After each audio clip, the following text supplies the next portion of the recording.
All right, so here we are back again. We're going to carry on with our search through Google to try and figure out where all of these items in this one small trunk came from. I think we got pretty lucky the last time. Most of the stuff that is in the trunk exists in other places in the world, and other people have obviously looked for it and found answers on Google. So feeling pretty optimistic, although one of the most important things that we looked for, that horn with the black powder in it, that wasn't ironically a powder horn. Nothing really on that at all. That's okay though. I don't want to get into too long of a preamble before we begin, but I just wanted to express that I haven't been sleeping well again. I thought that everything was getting a little bit better, but it's almost as if I jinxed myself, as if as soon as I said that things started to feel better, they started getting worse, like right away. I don't know what it means. Probably nothing. It's probably just stress. Yeah, I did have that reoccurring dream/nightmare that I showed you in one of my earlier videos. It still keeps returning, and so far it's still the same. Nothing has changed. And it really does, when I have that nightmare, it feels like I spend the whole time that I'm sleeping, which is not very long. It feels like I spend that entire duration of my sleep dreaming that dream. So it's a lot. I don't feel like when I sleep I rest. I'm just stressed in my dream, and then I wake up and my heart is racing, and then I'm back to stressed in real life. Not great. I did have a strange spell that lasted about a week, maybe a week and a half, where I completely lost my appetite. I did read about stuff like that happening with other people online since this invasion of these creatures has occurred. People don't really know why they're just not feeling like they want to eat, and they're feeling lethargic. Maybe it's stress as well, but I did lose like 10 pounds over the course of 2 weeks, which is a lot. I was trying to have liquids. I was able to keep those down, and I was making broth. Anything that I needed to chew kind of turned me off.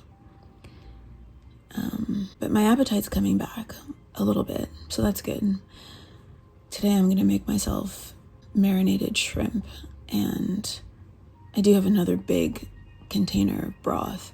It's crazy to be drinking soup, hottest part of summer, but hopefully I'll actually feel like eating the shrimp after I cook them. Anyway, without further ado, let's begin. All right, let's start with this shoe that we were keeping our change in. Because it definitely is a shoe. But it's, like I said before, it's like it's too big to be a doll's shoe unless the doll was life-sized. But it's way too small to be a human shoe.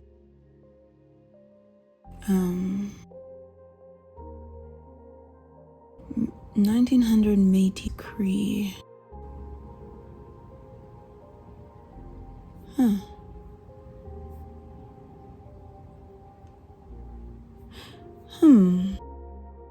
Wow, there are just all kinds of little shoes. Like moccasins made of leather. But it doesn't really look like this. This is heeled, and it's like got a silk sort of brocade embroidered Let's take a look at these Chinese lotus shoes.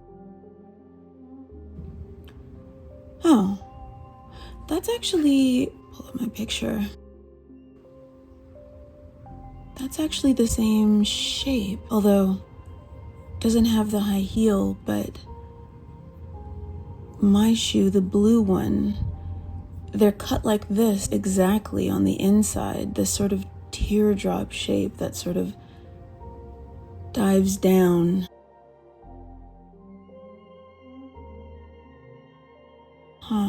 And this one over here has embroidery on it as well. It just doesn't have the heel. This already feels like we're going in the right direction. Look at these. Look at these. We're here. We're already here.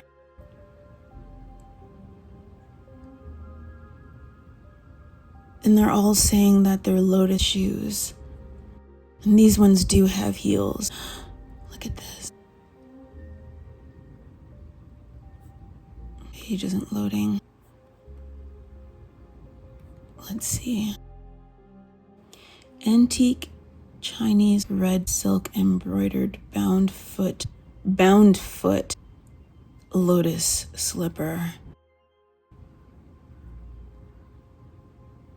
I don't really know anything about this, but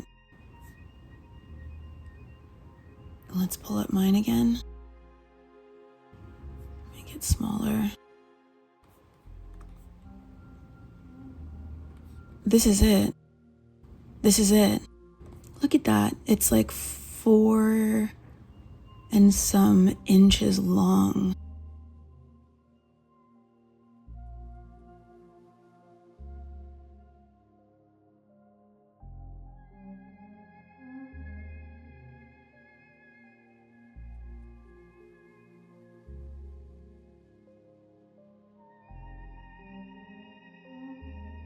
This woman's single small slipper shoe has a pointed toe. This is what we've got. We've got silk, we've got embroidery, we've got a pointed toe on our shoe.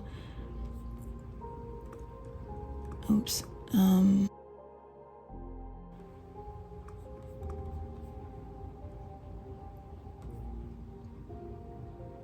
What? Cloth high heel. So is this, with kind of a bit of give to it, actually. With swastika stitched on the bottom fabric soles for longevity. Swastika stitched? I don't know what that means. It doesn't show you the bottom of the shoe. I'm sure that's not what that means, though. Some sort of a stitching or a type of fabric put on the bottom of the shoe for longevity. And it says that the shoe is fully lined. Mine is fully lined too, and filthy. The shoe measures, 4.5 inches long, 1.5, I guess, inches wide.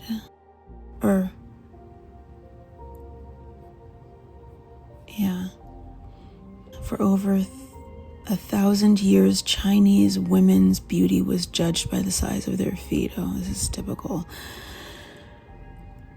bizarre human fad bullshit. And who even created fads like this? Like, this is just bizarre. The ideal foot was 3 inches long and shaped like a lotus bud flower.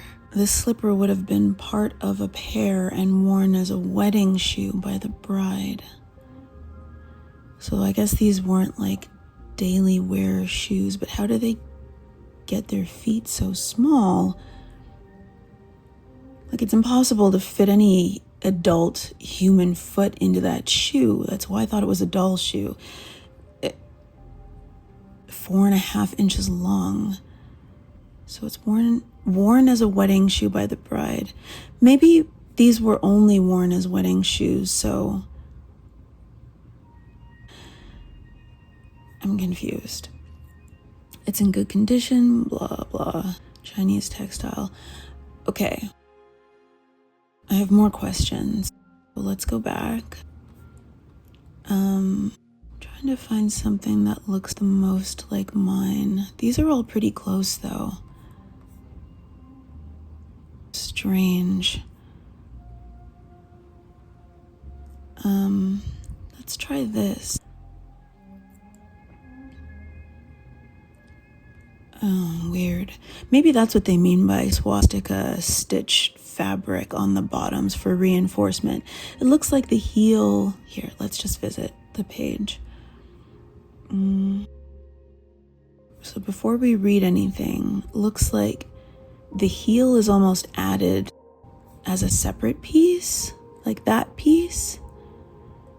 And then there's some sort of dimpling in the fabric, maybe to make it thicker, more resilient for wear, I guess. And there's more of the same silk fabric with stitching.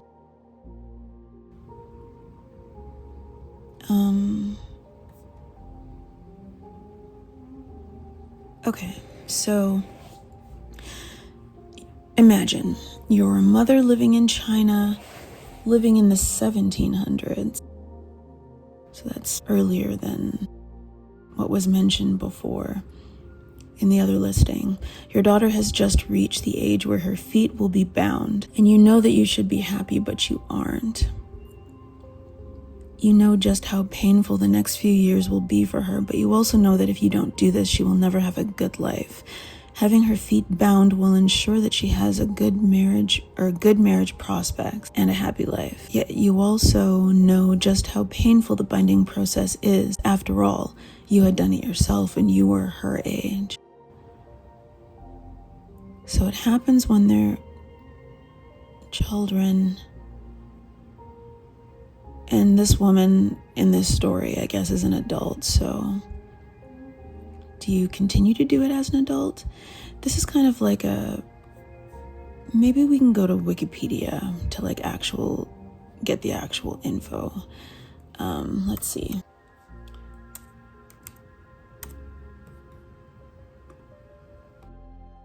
Yeah. Lotus shoes. Chinese shoes for women with bound feet.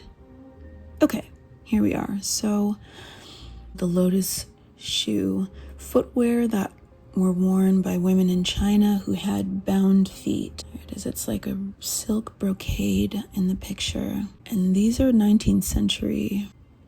So the shoes are cone or sheath shaped. Let's pull up mine again. Okay. Intended to resemble, a lotus bud. Interesting. So it says, until the early 1900s, lotus shoes were primarily made in the home by the women who wore them. They were delicately constructed from cotton and silk and small enough to fit in the palm of a hand. Shoes that did not have wooden, leather, or metal parts could be made entirely in the home. They used scissors, needle, thread, bamboo, embroidery frames, awls, small irons to make their shoes. Let's take a look again. Yeah, there are no metal bits. What was it? If there were no wooden, leather, or metal parts. And there aren't any of those in this shoe. It's just all fabric. And whatever's in the heel is like stuffing and stitching, okay? So the outdoor shoes often had a wooden heel or sole constructed outside of the home by male carpenters. There were regional variations in wooden sole shape. In the south, wooden heels were low and coin-shaped, while soles in the north were arched. So I guess that would be like a northern shoe, although I don't know if that's wooden. Would you see the wood, or would the wood be sort of hidden inside of the fabric? I don't know. Doesn't matter. So they were made in different styles and colors. Young women typically wore purple and bright green shoes, while middle-aged women wore blue-gray or blue-green shoes. The color black was associated with bruising and was therefore an unpopular shoe color, except among older women. Weird. The color red, a symbol of virtue, was reserved for special occasions such as weddings, anniversaries, and New Year's celebrations. Some designs only fit over the tip of the foot. Interesting. So that's what I was thinking. Like, nobody can actually fit their foot into this. It's too small. So, where was it? Let's see. Some designs only fit over the tip of the foot, giving the illusion of a small bound foot when worn under a long skirt. So it's kind of trickery. Okay, so the practice of foot binding was the intense swaddling of feet. The painful process forced the 4 smaller toes under the big toe and encased the foot in a high arch so that it was kind of shaped like this. Lotus shoes could result in permanent damage to tendons and ligaments in the foot. Ugh. The process, so this is real. Like, it seems like more often than not, maybe people were actually binding their feet for real and not just sticking the tip of their foot into a shoe and hiding the rest of the foot behind the layers of a skirt. Lotus shoes could result in permanent damage to the tendons and ligaments, and the process of altering one's foot often was urged on young girls and took years to fully finish. Oh, this is horrible. The damage to women's feet was irreversible and affected mobility. Oh my God. There was a fair amount of backlash to this tradition by missionaries and Chinese reformists, but I wonder if that only happened maybe in the 1900s, because if it was fashionable before the 1900s, maybe before missionaries showed up, people probably didn't have much to say about it because it was just the style. Like putting lead on your face in the Victorian era.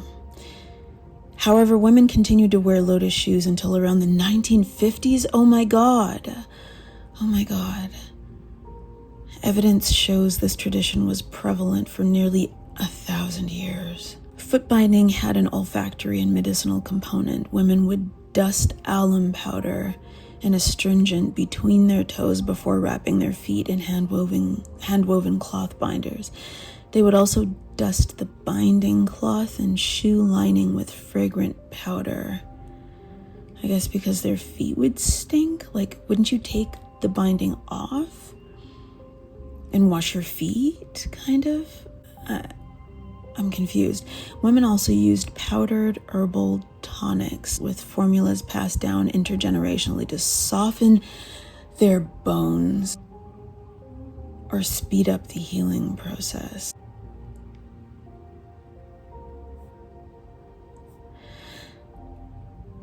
I don't even know what to say about this.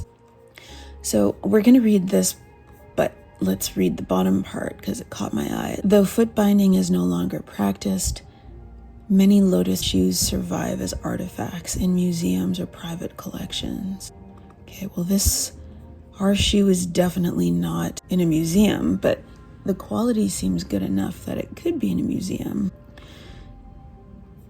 So it says that they exist in private collections. It seems like everything that's in our trunk is a private collection, right? Like, it seems like whoever the trunk belongs to, it's just full of all kinds of old, strange, special things that maybe even came from a museum. Even the stuff that we found that seems like you can still buy today, like that heavy golden brass vessel filled with that, what was it called? The kumquat powder, that red powder,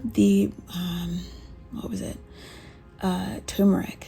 The turmeric powder that had lime added to it or something and turned it red. We found almost identical ones online that were for sale, but I don't know. The one that we have almost seemed more detailed, almost like it was an original instead of sort of like a shiny, cheaper replica. Same thing with that pin of the woman with the stars around her head and her hair sort of swirling around her. Most of the ones that are available today that you can buy, they look like they're sort of like they've come from a mold that doesn't really have a lot of detail, but ours looks really old and has all the detail, like it's an original as opposed to a knockoff. Yeah, so, okay, that's an interesting thought, that they're artifacts in museums or in private collections, and these trunks, at least the small one that we've looked through so far, it seems like it's full of private collection things, old things, special things. And so this foot binding was practiced for 1,000 years, which means we don't really know how we can date this, when exactly in the timeline this was made. It's not like it's dated or even signed, but someone clearly handmade this. I wonder who that woman was that made this, and who wore it. Did the woman who make it wear it? Did she make it for herself? I don't know. Okay, so let's just kind of race through this area. The practice of foot binding was not unique to elite or urban populations. It was also widespread among rural women. Okay, so this wasn't just for rich bitches. Anyone maybe could wear them. Yet the experience and the practice of foot binding were class and region specific. Okay. The age at which girls began foot binding ranged from 5 to 8 years old. So let's just think about that for a minute. If you're a 5-year-old, would your foot be able to fit into a 4-inch shoe, or is your foot already too big for that? I don't know. I don't know anything about kids' feet. Maybe your feet are already too big to fit into like a 5-inch or 4-inch long shoe. And I guess especially because of the shape of the shoe, it's so narrow, right? Normal feet just don't grow like that. They're not in that shape. And I guess that's the point of the foot binding, is that it like shrinks your feet vertically and horizontally. It just makes them overall much thinner.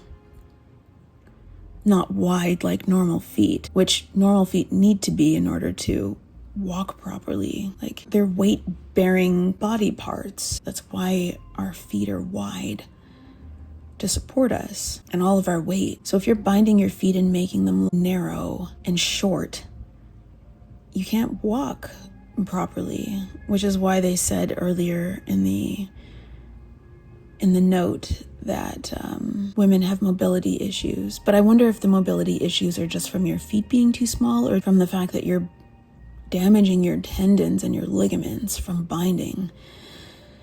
Okay, let's get back. I keep going on tangents, but clearly, as you know by now, if you're watching these videos, if anybody is watching these videos, that's kind of my thing. So you started binding the feet of girls from the age of 5 to 8 years old. So they were babies. They were just little kids. Foot binding impaired mobility. Okay, as I was just saying, which restricted the capacity to perform physical labor. You know what that's bringing to mind? Okay, here's another tangent.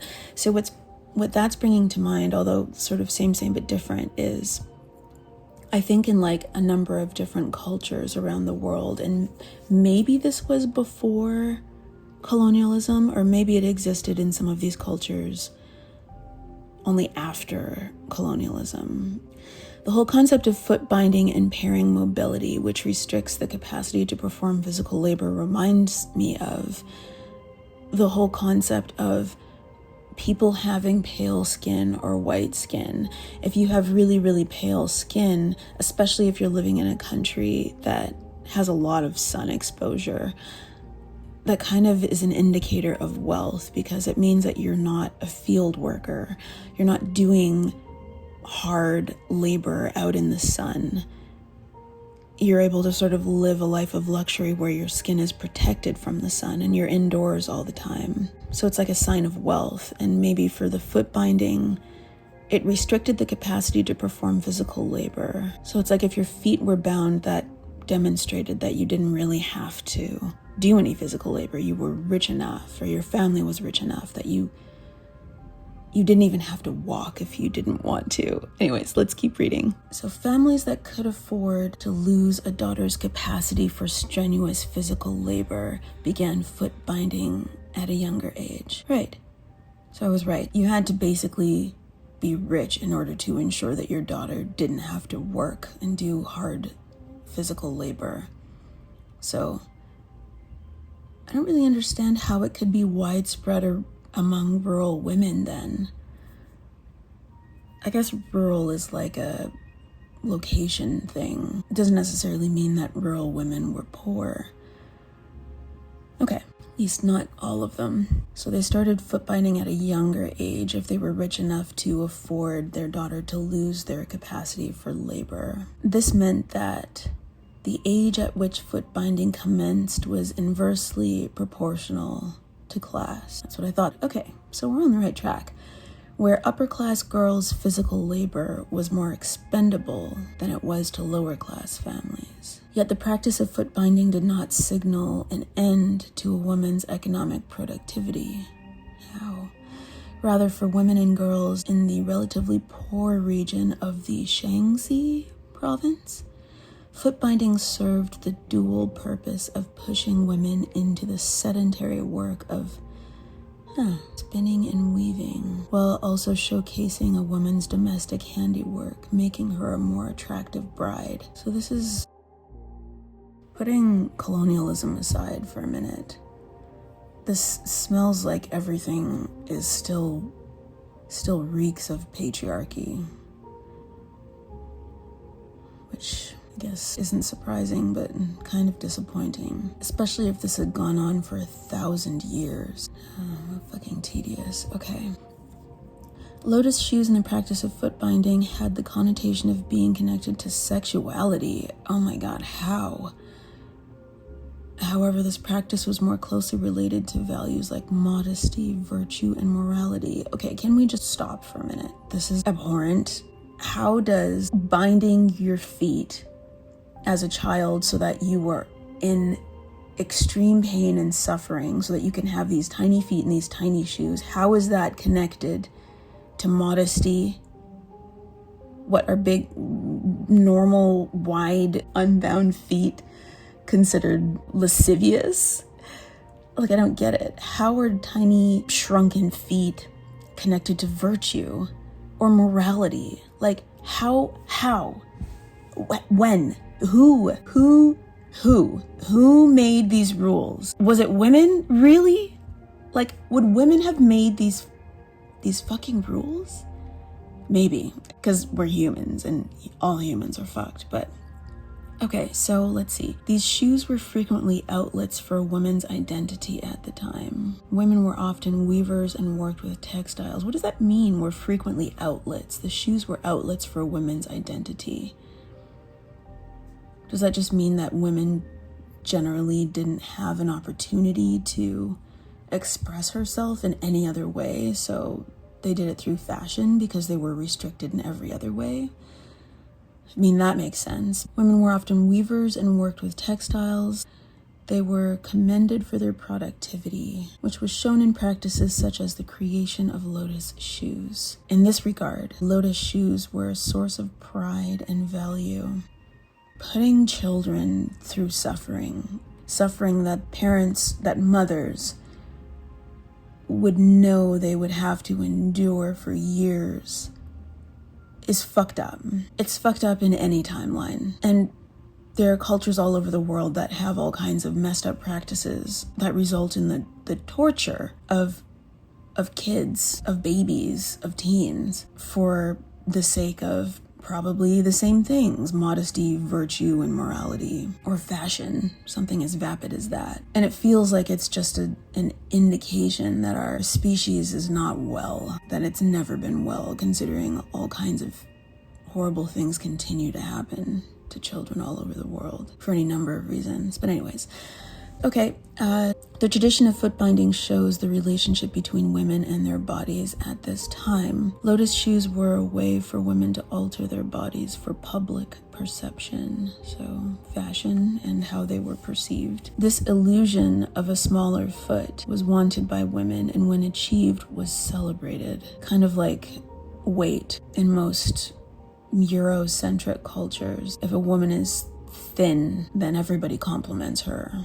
If she's larger and she loses the weight, again, everybody compliments her for fitting this model ideal that most women will never be able to embody. It's an unrealistic expectation for any woman to look like a supermodel, which requires an extraordinary amount of effort. So this is the same kind of thing. The illusion of a smaller foot was wanted by women, and when achieved was celebrated. This tradition showed what women put themselves and their bodies through for their culture. Yeah, it's like the age-old thing where women and probably men to some extent in certain cultures, they mutilate themselves in order to ensure social cohesion, I guess, to not rock the boat. A uniformity. It's tribal. Everybody needs to look the same. Everybody needs to act the same in order to fit in and show that you're a part of this particular clan. But that's the thing about this last sentence, is that it's a tradition that shows what women put themselves and their bodies through. And it's not women. Women aren't putting themselves through it. It's grown-ass adult women and probably grandmothers are putting children, young kids, through suffering. It's really, really deeply depressing. Let's pull it up again. It's crazy because, like, if you don't know, you don't know, and it just looks like a beautiful little shoe that someone put a lot of care and effort into, but it's sinister. And it's especially sinister because you can tell on the bottom of the shoe and on the inside of the shoe that it was worn. Someone wore these, because there's 2 of them in the trunk. Foot binding. Let's put foot binding into Wikipedia. I mean, I guess we already read about it, so we probably don't need to read about more, but it's a mark of feminine beauty. Oh, here.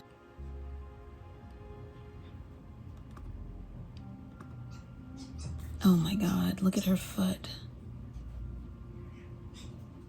Oh my. Well, that makes perfect sense though, because look at the shoe. Let's flip it.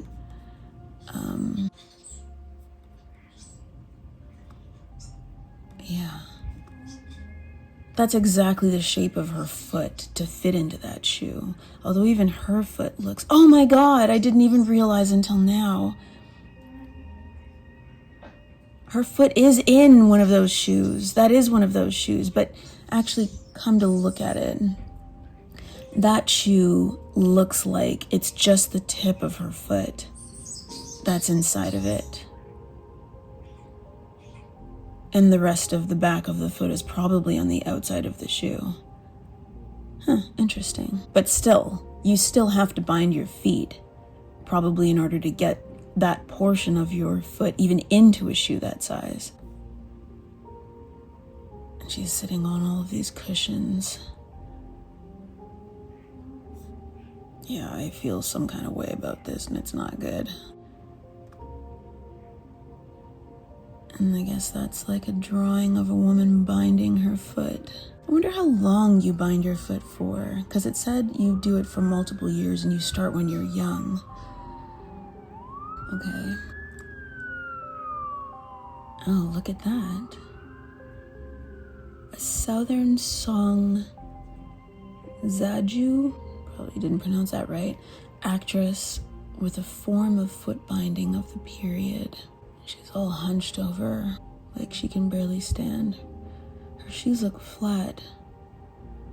They have kind of sort of like curled up bits on the ends. It's kind of like Middle Eastern style. Small bound feet were once considered beautiful, while large unbound feet were judged as crude. Look at that. Look at that. She's standing for a picture, but she can't stand. That's why she's holding onto the mirror.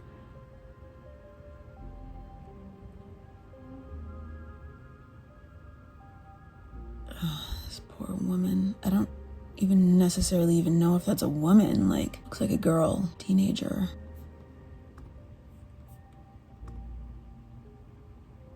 Yep, that's it. That kind of looks like maybe like velvet, embroidered. That part's silk. And then you've got your little heel.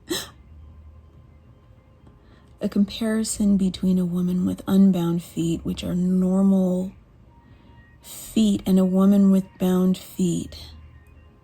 Look at this. I mean, that looks like an emu foot, does it not? You know it does. So you're, oh my God. This is just, oh God. Oh God. So I guess you can't really ever bind your heel away. You've got like a big bone in there. So you kind of have to keep your heel, and that's the widest part of the shoe. That'll go in there. I wonder what those herbs were that they took that supposedly softened their bones. Like what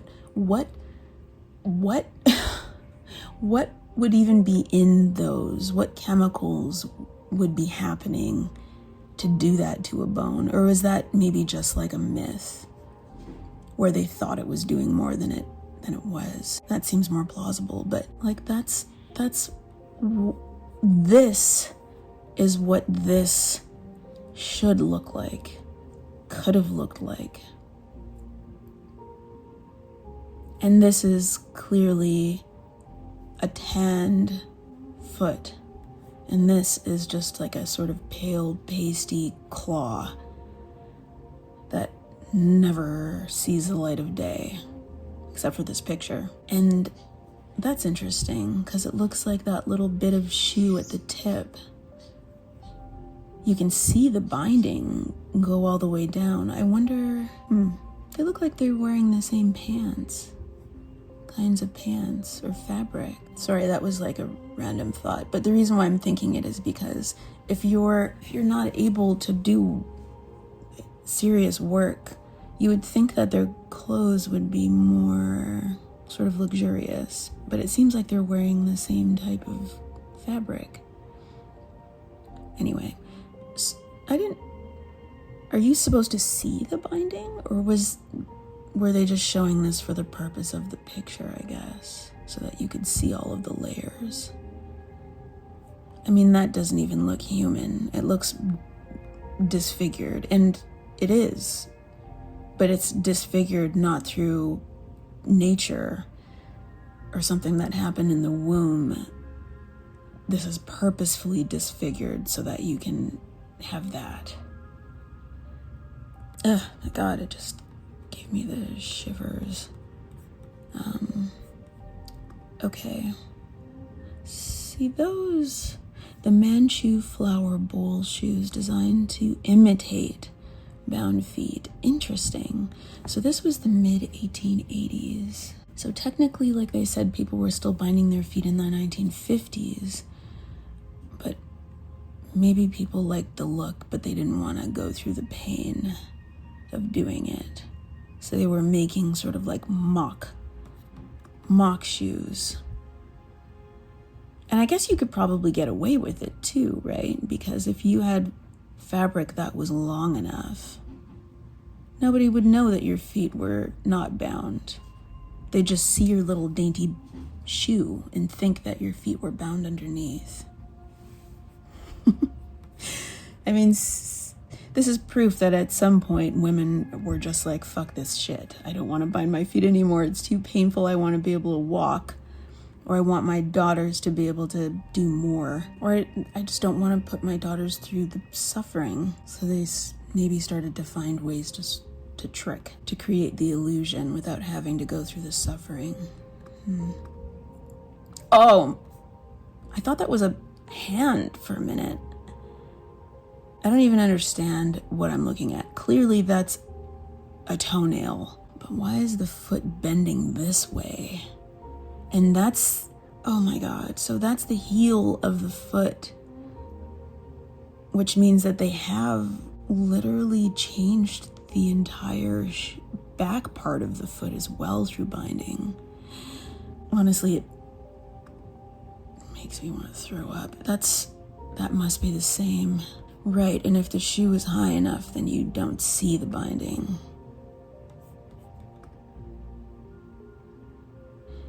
Oh, if you could see my face right now. Oh my God. This is just getting worse and worse. If you're watching this and you have kids, or if you are a kid, a teen or whatever, like imagine that being your foot. Now you can actually see pretty clearly what's happening with the bones though, right? Like, that's the heel of this woman's foot. This is so sick. Oh my God. Oh, right. It really does totally change the shape of the bone. Okay, I'm about to go on another rant. Hopefully it'll be a short one, but it's reminding me of like corsetry, right? Corset training. The Victorians, they would lace their waists up so tightly that they would displace their ribs. They would faint. They wouldn't be able to really eat that much food. They had trouble breathing. It would displace their internal organs. They would lace so tightly in order to create that hourglass shape. This is exactly the same thing, and they did it for fashion just like these women did. So that's a normal healthy foot, and that's a bound foot. And basically you're just folding the foot in half. You're creating a crease right here and shrinking the whole foot so that that's the actual size of the foot, not this. You're just folding the foot in half, and the only way that you'd be able to do that is to do it to a young person whose bones aren't even fully formed. They're still growing. Just the more thoughts I have, the grosser this gets. Oh no, it's just getting worse and worse. No.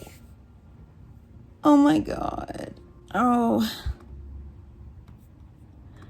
These shoes are shoes made for adult people. Grown-up feet. Like, what happens to your toenails? Do they just fall out? I have so many questions. Like, what's the process? And that's your one big toe sticking out with your one big toenail. And then it goes your foot just slides down into this area. And then your heel just gets sort of crammed into the back. And then you sort of hobble around, or I guess you get carried around or something. Or, you just lounge. Because what else would you be doing? Bound feet were considered beautiful and even erotic. Which would be obviously for men. Men would find bound feet erotic. Look at these tiny little, look at those. Yeah, okay. Oh, a woman with her feet unwrapped. It says under here, I can't scroll anymore. A high caste lady's dainty lily feet, showing the deformation.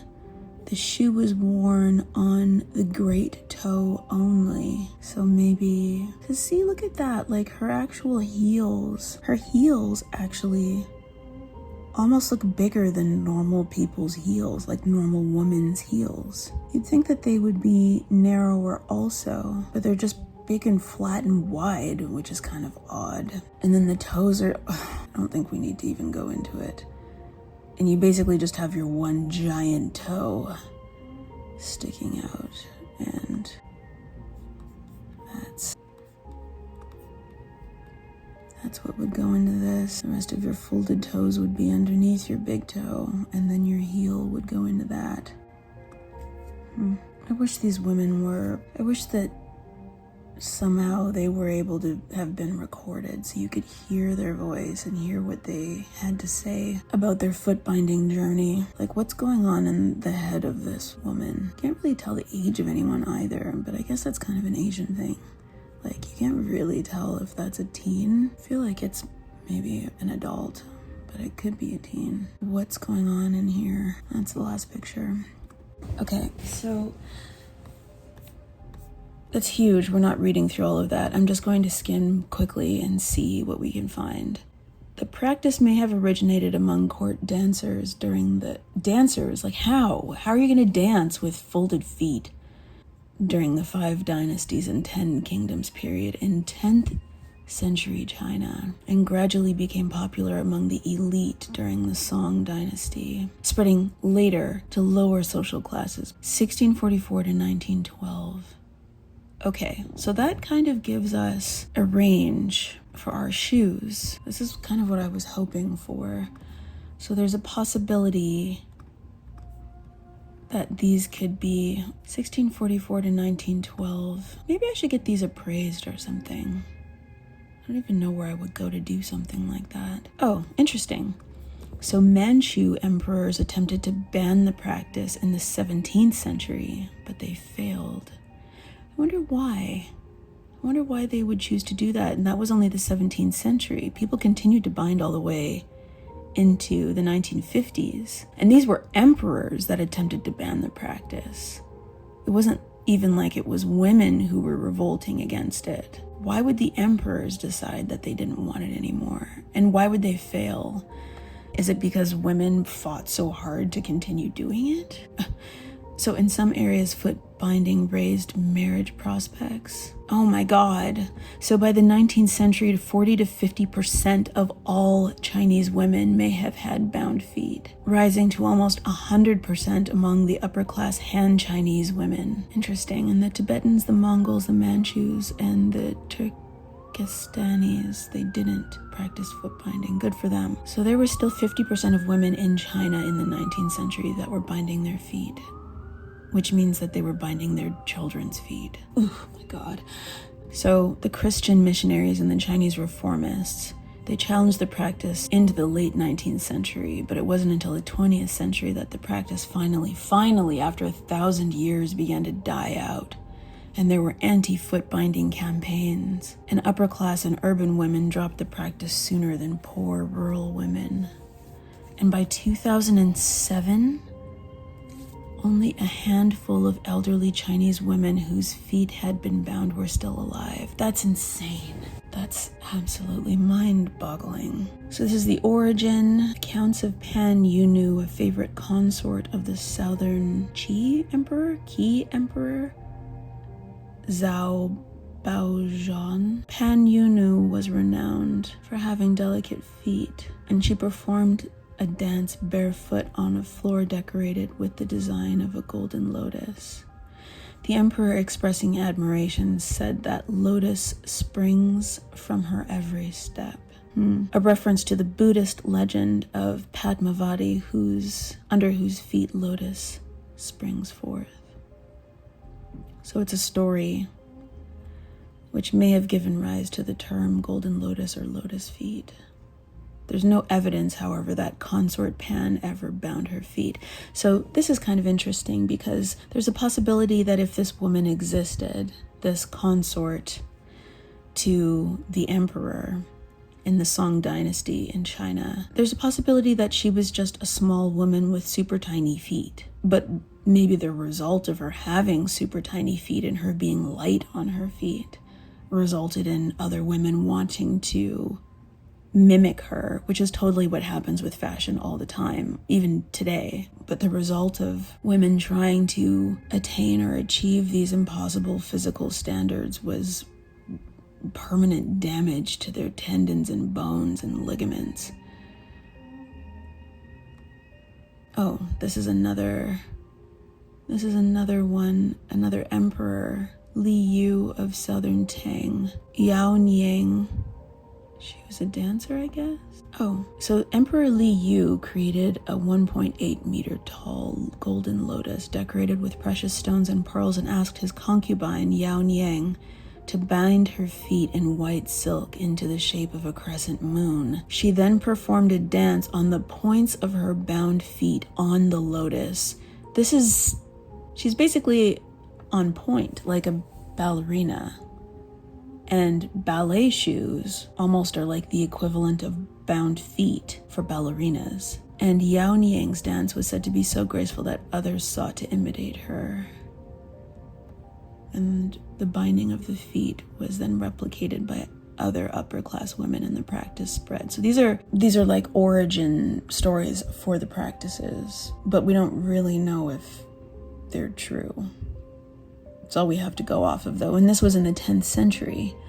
I wonder what shoes from the 10th century in China look like. These tiny lotus shoes. I wonder if they look the same as this, or if this would be considered more modern. I don't know. So some of the earliest possible references to foot binding appear around 1100, and there were poems that alluded to the practice. The earliest archaeological evidence for foot binding in China dates to the tombs of Huang Shang, who died in 1243 at the age of 17, and Madame Zhao, who died in 1274, and their remains showed feet bound in gauze strips measuring 6 feet in length. So you were binding your feet in 6 feet of fabric. And Zhao's skeleton, particularly well preserved, showed that her feet fit into the narrow pointed slippers that were buried with her. In the Song Dynasty tombs, the big toe was bent upwards and appears to be different from the 3-inch golden lotus of later eras. And it says there were more severe forms of foot binding, and they may have developed in the 16th century, so later. So in the Song Dynasty, which was in the 10th century, the big toe was bent upwards, which wouldn't have worked in a shoe like this. Because if your big toe was bent upwards, the shoe would curl like that. It would have to curl instead of point down.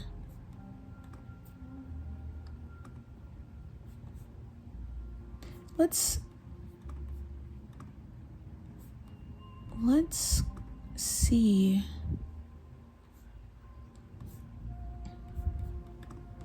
Red silk. I mean, they point down, but they kind of curl a little bit. They don't really curl dramatically up, though. Okay, anyways. At the end of the Song Dynasty, men would drink from a special shoe, the heel of which contained a small cup. During the Yuan Dynasty, some would also drink directly from the shoe itself. This practice was called Toast to the Golden Lotus. I love this kind of stuff, and I want to read the whole thing, but it's a lot. Let's look up health problems. So the most common problem with bound feet was infection. I wonder how, considering, would your feet bleed from the binding? Despite the amount of care taken in regularly trimming toenails, they would often ingrow. That's what I was saying earlier. I was saying, what happens to the toenails? I figured they would just sort of die and fall off, because how are they going to grow? But I guess they become ingrown. And that, of course, would cause an infection, causing injuries to the toes. Sometimes for this reason, girls' toenails would be peeled back. Oh my God.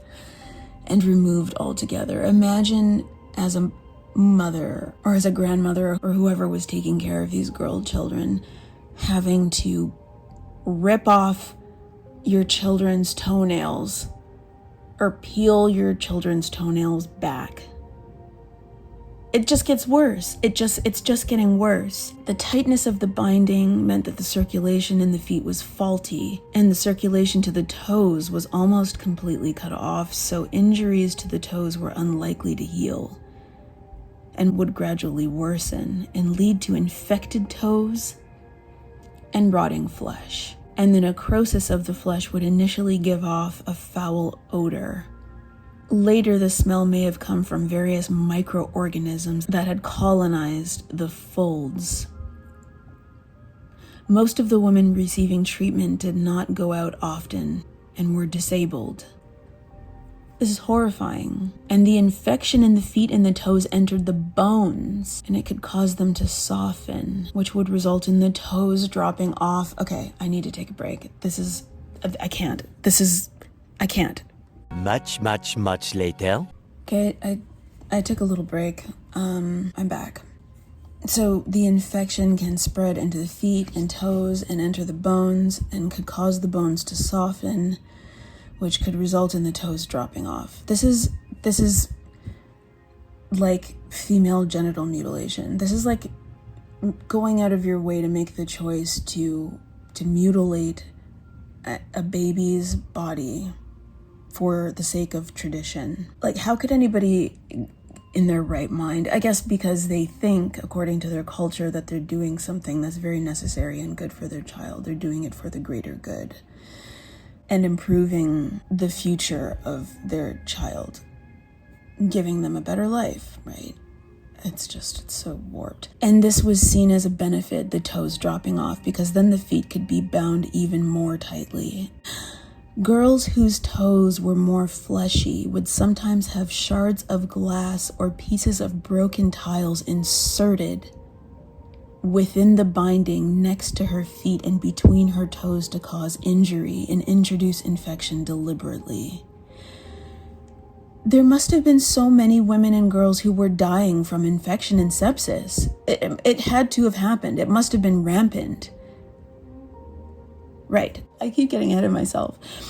Disease inevitably followed infection, meaning that death from septic shock could result from foot binding. This had to have been common. And a surviving girl was more at risk of other medical problems as she grew older, of course, because you fucked your immune system. If you're getting seriously ill from septic shock or from disease as a kid, from the horrible things that your grown-ups are doing to you. Oh, look at this. It's thought that as many as 10% of girls may have died from gangrene and other infections owing to foot binding. So parents, women, mothers were willing to risk their daughter's life, knowing full well that binding their baby's foot could kill them. So at the beginning of the binding, many of the foot bones would remain broken, often for years. However, as the girl grew older, the bones would begin to heal. Even after the foot bones had healed, they were prone to re-breaking repeatedly, especially when the girl was in her teenage years and her feet were still soft. The bones in the girl's feet would often be deliberately broken again to further change the size or shape of feet. This was especially the case with the girl's toes, which were broken several times since small toes were especially desirable. Older women were more likely to break hips and other bones in falls since they could not balance properly on their feet and were less able to rise to their feet from a sitting position. Not only that, but if you think about it, you're not exercising. You're not even doing the tiniest amount of effort, which would be walking, which in turn makes your bones stronger and makes your muscles stronger and makes you more stable, physically stable. So if you're never using your bones or your muscles and it makes sense that everything was breaking all the time and you were falling over. This is nightmarish. Other issues that may have arisen from foot binding included paralysis and muscular atrophy. Exactly, the atrophy, because you wouldn't be using your body. Scientific investigations detailed how foot binding deformed the leg, covered the skin with cracks and sores, and altered the posture. There's also some evidence that points to some older women in select rural areas experiencing higher levels of osteoporosis morbidities. It's nightmarish. I want to read the whole thing, like I keep saying, but I won't. Let's just see the feminist perspective. But I wonder if this is the perspective from now, or if this is the perspective from back then. Foot binding is considered an oppressive practice against women who were victims of a sexist culture. It is also widely seen as a form of violence against women. It's violence against girls. It was happening to girls before it happened to women. Women continued doing it, but it was happening to children first. And I wonder if, right, well, that makes sense. The bound feet rendered women dependent on their families, particularly the men, as they became largely restricted to their homes, so they were trapped. They were trapped in their homes and they couldn't walk. They were more reliant on their husbands. They couldn't go out and potentially have affairs. They couldn't live their lives. They couldn't organize. They couldn't do any of that shit. The early Chinese feminist, I wonder how 𝘬𝘰𝘱𝑺, I wonder, oh sorry, I'm going down another deep dive. Okay, so this, I mean, technically it was long ago, but it wasn't that long ago. So she was alive, and she was born in 1875 and she died in 1907. That's not that long ago. And she died at 31. Why did she die so young? So her friend in a school, I totally skimmed over her entire story, but her friend and a Datong school co-founder was executed for attempting to assassinate his Manchu superior. In the same year, authorities arrested Q. It's probably not how you pronounce her name. They arrested her at the school for her involvement in a failed attempt to overthrow the government. She was tortured, but refused to admit her involvement in the plot. So the authorities used her own writings as incrimination against her, and a few days later she was publicly beheaded. Oh my God, and she was 31. Her last written words, her death poem, uses the literal meaning of her name, Autumn Gem, to lament of the failed revolution that she would never see take place. Autumn wind, autumn rain, they make one die of sorrow. This was her death poem.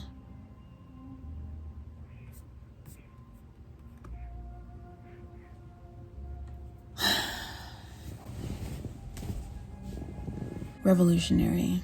Incredible. That's super weird. Oh, it's a wax figure, which is now in a museum. The entrance to her former residence is now a museum. She walked through this door. She walked down these steps. That's her. The statue of the martyr 𝘬𝘰𝘱𝑺. Pardon the birds, they're losing their mind outside. And her sword. Okay, this is just incredible. Executed at 31 because she tried to start a revolution. I mean, there's so much. I want to know everything, but I'm already down a rabbit hole. A martyr of republicanism and feminism, and a national heroine in China. So for the feminist perspective, because she was a feminist, and she underwent the painful process of unbinding her own bound feet. And then she attacked foot binding and other traditional practices. My God. She believed that women should emancipate themselves from oppression, that girls could ensure their independence through education, and that they should develop new mental and physical qualities fitting for the new era. The end of the practice of foot binding is seen as a significant event in the process of female emancipation in China, and a major event in the history of Chinese feminism. Wow. Okay. I went down a really, really huge, long, deep rabbit hole, but and now we have way more information than anybody needed about foot binding.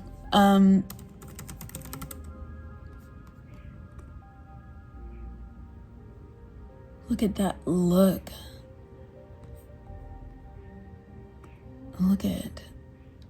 That's like a stone carving.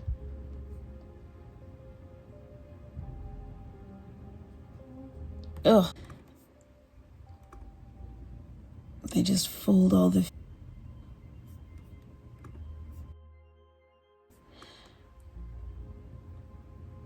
neglected consequences of foot binding. We won't read it, but look at that. I mean, it just doesn't look normal. It looks terrifying. But I guess it only looks terrifying to our standards today, right?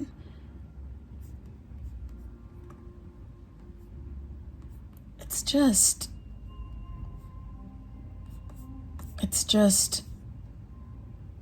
look at that. And these are normal feet. And these are just weird folded. Oh my God. And now that we know what actually happens to the foot, the infections and the toes falling off, these were probably women in the 90s, because these are color photographs. These are probably women that were still alive in the 90s and 80s. Look at their little tiny shoes. That doesn't really make sense though, right? Visually, where's the rest of their foot? Because that part seems like it would only fit this part.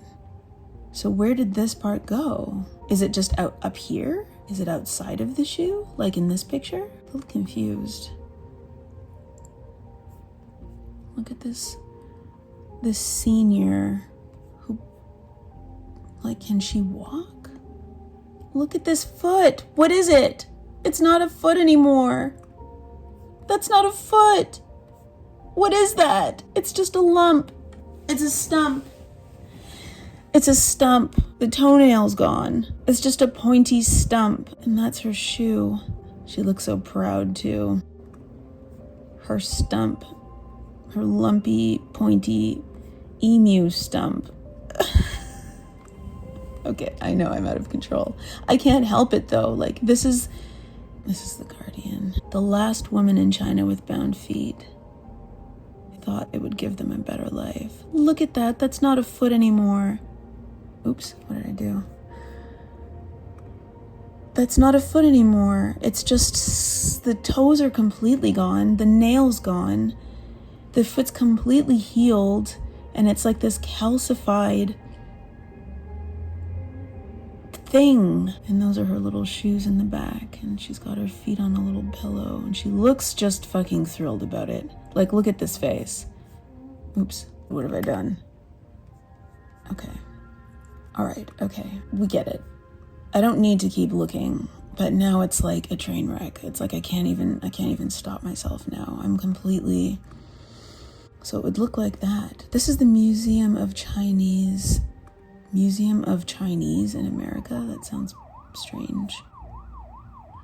So you just jam, your whole foot would be bound and you just jam a little part of your foot into this area.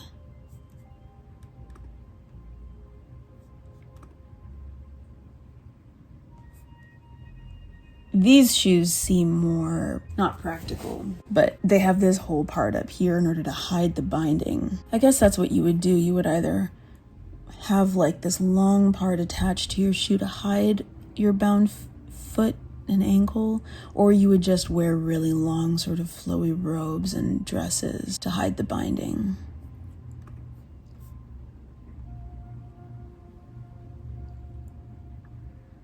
Oh, how Christians ended foot binding. I don't know how much Christians had to do with it. I'm sure that they were a part of the story as we read, but I don't know how much they actually had to do with it. It's absolutely abhorrent. It's terrifying. They literally fit right in the palm of your hand, just like this. Although this one was a bit bigger. It's 4 inches, or 4.5 inches in length, I think. But still, it really does fit in the palm of your hand. Another woman binding her foot, smiling about it because, you know, she's a lady in a painting, so of course you're gonna smile. The reality was much more revolting. And look at that. That's how small the shoes would be compared to a normal human foot. Look.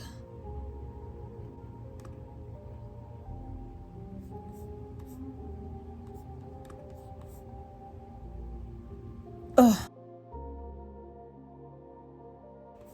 Oh wow. This is an interview. This is an interview. 3-inch golden lotus. Pishi? Her name was Pishi. She's 91. How old is this article? This is from 2019, but when was this article? She can't. So this is just before the pandemic hit, and this woman was 91 in 2019. 𝐵𝑒 was forced from the age of 7 to bind her feet or face a beating from her parents. She explained the process, which has left her with no feeling in her feet. It involves breaking each toe, other than the big one, and wrapping them tightly underneath the foot to create a single point. She said, "All of my toes were broken. How could that not hurt? My feet were bound over and over until they were broken. It hurt so much that I could not walk. I went outside to stand in the snow because my feet were burning." Liu Su-shi says she cried all day when she had it done, and the memory is still upsetting. "This is torture. I couldn't stop crying because of the pain. It was unbearable. My parents told me nobody would marry someone with big feet." 94-year-old Liu Su-shi's feet are badly deformed. Look at her face. Like, look at that. Just imagine the suffering. 𝐵𝑒, one of the few foot binding survivors alive to tell her story, was pleased to see the practice eradicated and is envious of the freedom enjoyed by young women in China today. They can run fast and live free. Unlike in my day, young women would get beaten if they refused to bind their feet. Wow. The last known case of foot binding was reported in 1957, and the last Lotus shoe-making factory, there was a factory, closed in 1999. Oh, here's actually... There's so many. We're only going to look at a couple more. Look at that. Like, this is what happens. That's what happened to the feet. Oh my God. They just don't even look human anymore. And do you remember when we were reading in that other article, oh, it's a small picture, that some of the foot binding would do it, they would curl the big toe up. Right. And they would have those curly little shoes, those shoes that had the curl at the tip. I don't see those in any of the other shoes that we were looking at, but here's evidence of that. Where instead of the toe pointing down, it curls up. Must have been something that, a different style of binding that people did in a different region. There's some more pictures.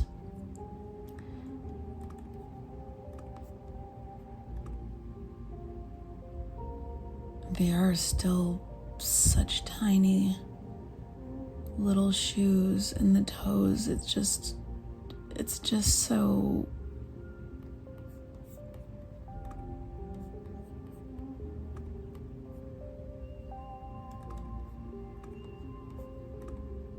Oh my God. Okay.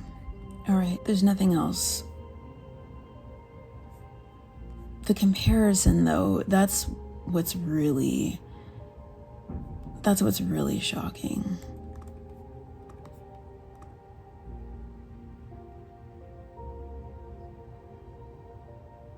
I can't even wrap my brain around it.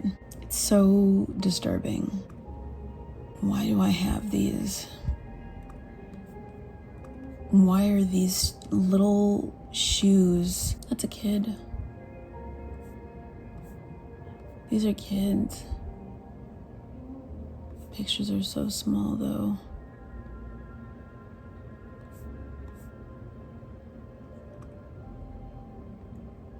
I wonder if that picture will be clear if I click on it.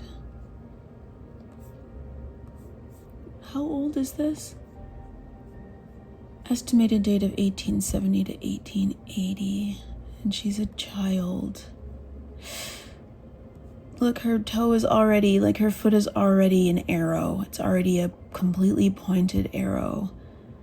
Imagine the pain in her little shoes, her laced up shoes. Like, her feet are already clearly deformed. And those are her little toes, those lumps at the bottom that still haven't flattened out underneath her foot. It's just horrifying. Yeah.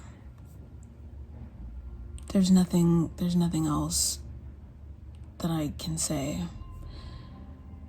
I don't know why these shoes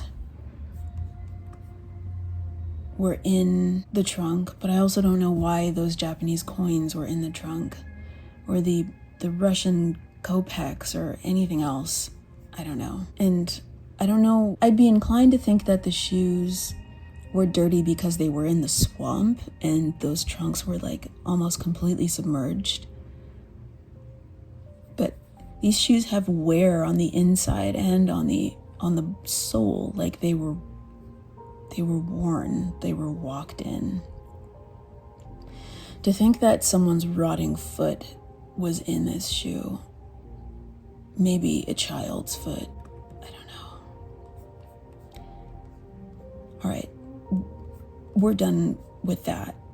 We've learned as much as we could possibly learn about that shoe. We've learned too much. There's such a thing as knowing too much. Look at this. Like, how could you look like a normal child with your feet broken and infected and probably stinking, and you being in excruciating pain? Like, the intensity of the concentration in her gaze. Also, she'd probably have to stand, or she'd have to sit perfectly still for an unnaturally long period of time when they took pictures like this, because they weren't like instant snap photos. This poor kid. This poor little girl. All right, that's it. I don't know if I want to make another, I don't know if I want to keep going through more stuff in the trunk. This was a lot. I think this is enough for today. It's just a lot to think about. I'm really disgusted, and I'm really just confused about how all of these things got into this trunk in the first place. I need a drink. Let's call it a day. This is actually probably going to end up being a long video anyways, because I just didn't realize that I would go so deep into this, but yeah. Lotus shoes.